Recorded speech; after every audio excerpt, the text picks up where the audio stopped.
हाजिर है।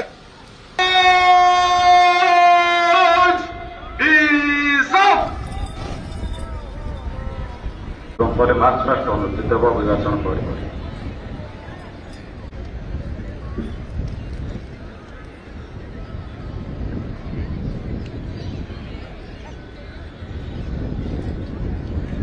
आज समस्त एवं विशेषकर गणमाध्यम जो बंधु मैंने सामने अच्छा समस्त को आज 79तम स्वाधीनता दिवस उपलक्षे मोर हार्दिक अभिनंदन जनाऊँगी। आपण मानक समस्त को आज दिन में मोर बधाई जनाऊँगी। बंधुगण बहु कष्टलब्ध ये स्वाधीनता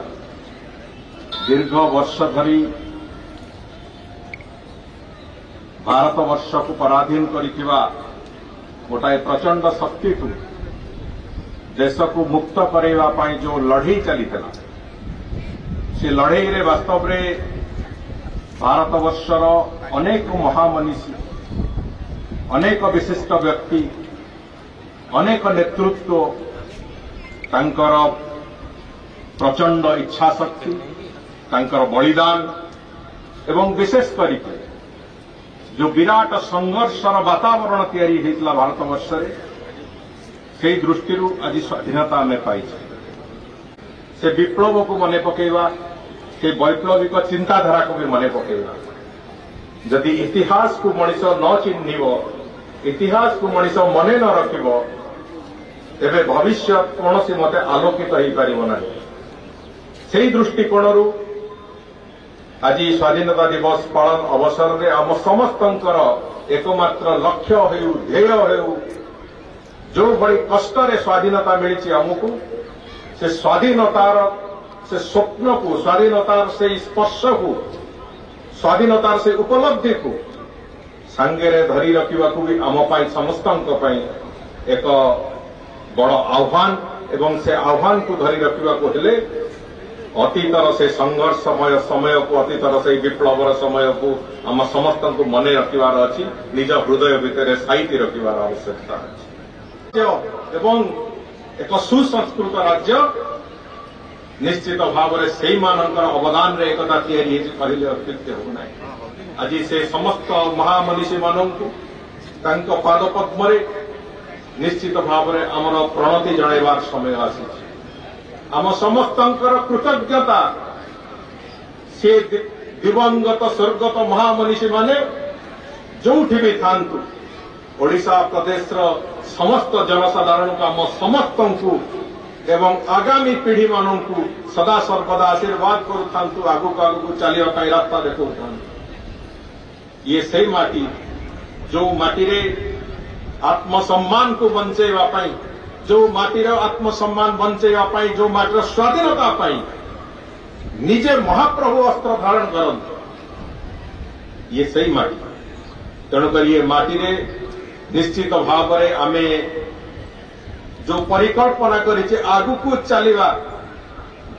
आमे समस्ते एथिरे निश्चित भाव में अनुभव करिबा ए आगु को चलिबार रास्ता रे चलिला बेले महाप्रभु श्री जगन्नाथंकर आशीर्वाद आम समस्त अच्छे। तेणुक बंधुगण आमे एका नुहे महाप्रभु आम सांगे अच्छा ये जातिर आत्मसम्मान उपर आंच आसिले महाप्रभु अस्त्र धारण करने को पछेबेनी ए जातिर स्वाधीनता उपर जातिर आत्मसम्मान उपर कौन प्रकार क्षुण्णता आसिले निजे महाप्रभु श्री जगन्नाथ से कथा को देखुंट ये बड़ी एक आत्मविश्वास दृढ़ आत्मविश्वास नहीं आम चलवा आरंभ करें आगू आगू चली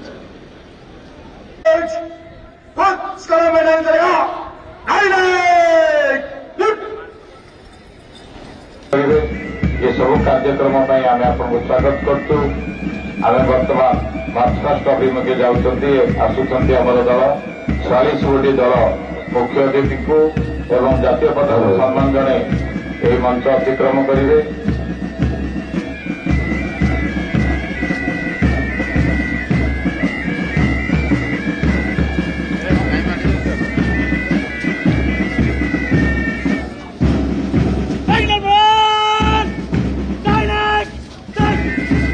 सर्वप्रथम ଦଳ ଭାବେ ପୁଲିସ ଏଟିଆର ଜେନ୍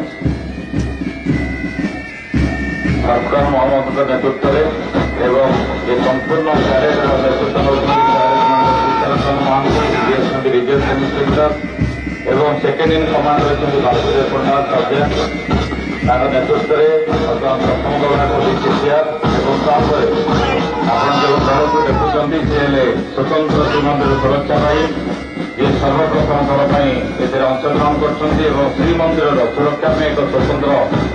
ସୁରକ୍ଷା ବଳର ଗଠନ କରାଯାଇଛି ଯାହାର ନେତୃତ୍ୱ ଦିବସର 79ତମ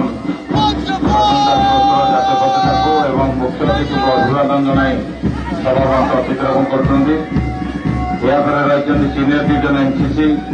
ଏସିଏସ୍ କଲେଜ ସିନିୟର ଡିଭିଜନ ଏନସିସିର ଦୀପକ କୁମାର ମଲ୍ଲିକ ରହିଛନ୍ତି ତାଙ୍କର ଦୀପକ କୁମାର ଶାହା କଲେଜ ବିଶ୍ୱଜିତ ପ୍ରଧାନ ରହୁଛନ୍ତି ତାଙ୍କର କମାଣ୍ଡର ବିଶ୍ୱଜିତ ପ୍ରଧାନ ଏବଂ